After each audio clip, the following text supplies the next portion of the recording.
Hello friends, இன்னைக்கு இந்தியாவே பேசிட்டு இருக்கிறது சிந்தூர் ஆபரேஷன்ஸ். ஸோ பாகிஸ்தான் நம்ம இந்தியாவை பஹல்காம்ல அட்டாக் பண்ணதால நம்ம பதிலடி கொடுத்ததுதான் இந்த சிந்தூர் ஆபரேஷன். இந்த சிந்தூர் ஆபரேஷன்ல அதிகப்படியா இன்னைக்கு இந்தியாவே பேசிட்டு இருக்கிறது ரெண்டு பெண்மணிகளை பத்தி.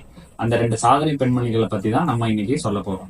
ஸோ ஃபர்ஸ்ட் ஒன் வந்து colonel Sophia Qureshi, second one wing commander Vyomika Singh.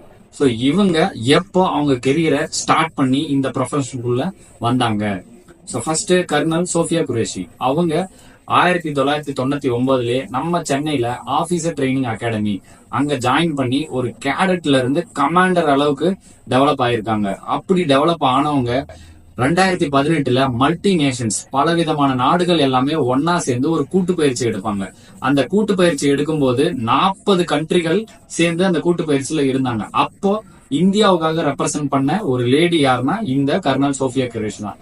அதை தாண்டி இந்த 40 கண்ட்ரிலயுமே இருந்த ஒரே பெண் கமாண்டர் இந்த கர்னல் சோஃபியா குரேஷி தான். சோ அந்த அளவுக்கு ஒவ்வொரு ஸ்டெப்லயுமே அவங்களுடைய கெரியரை வளர்த்திருக்காங்க. ஒரு கேடிட்டா ஜாயின் பண்ணி கமாண்டர் அளவுக்கு டெவலப் ஆயிருக்காங்க.